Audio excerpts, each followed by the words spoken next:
Ada data nih yang dihimpun oleh tim per Januari 2024, 74% responden Muslim di Indonesia itu memilih gorengan sebagai hidangan buka puasa. Oke. Gimana nih pendapat seorang nutrisionis seperti Mas Rizal? 74% loh Mas gorengan. Yes. Setelah itu bahkan di atas air mineral. Nggak butuh minum, yang penting gorengan aja dulu gitu ya. Betapa sehatnya pola hidup orang Indonesia.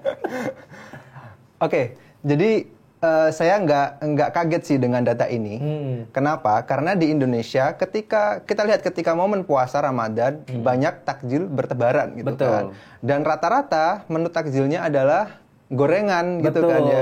Dan gorengan itu selain aksesnya mudah didapat ketika Ramadan, harganya juga lebih murah. Gitu kan dibandingkan mungkin es buah 5.000 gitu kan atau 7.000 8.000 lah.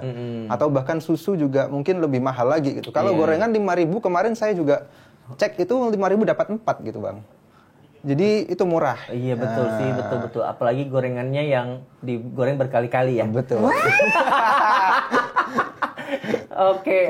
Tapi apa sih Mas Rizal yang kira-kira ditimbulkan dari mengkonsumsi gorengan di awal-awal berbuka puasa?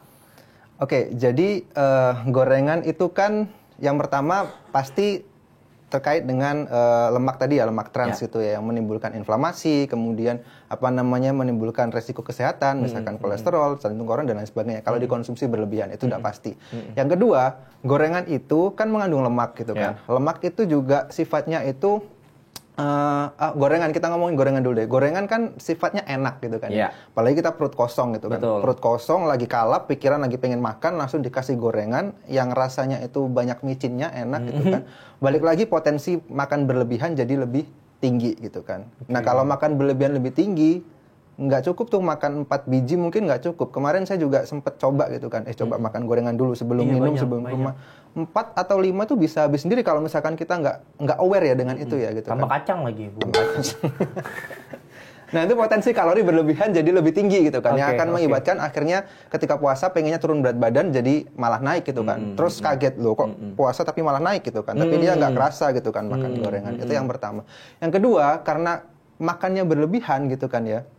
Kemudian akhirnya perut kita merasa sudah penuh gitu kan. Betul. Sehingga kebutuhan zat gizi lain karena kita sudah merasa kenyang, kebutuhan zat gizi lain tidak terpenuhi gitu kan. Misalkan sayur-sayuran, proteinnya. Jadi setelah sholat kemudian mau makan itu jadi nafsu makannya berkurang. Oh tadi udah makan gorengan banyak deh, udah penuh nih perut, nggak cukup lagi gitu kan. Jadi protein, vitamin, jadi asupan mineral, yang lain malah nggak.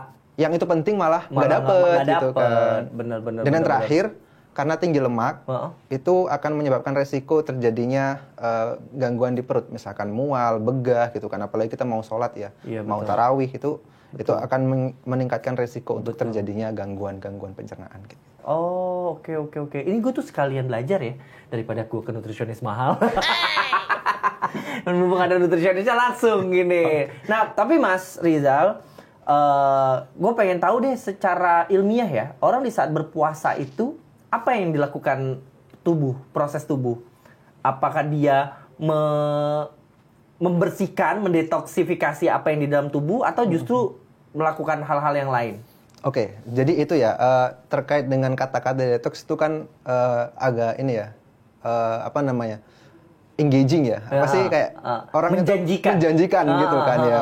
Padahal kalau dari segi ilmiah memang itu pro kontra, tapi lebih banyak studi bahwa mengatakan sebenarnya puasa nggak puasa itu tetap bisa detox tubuh kita.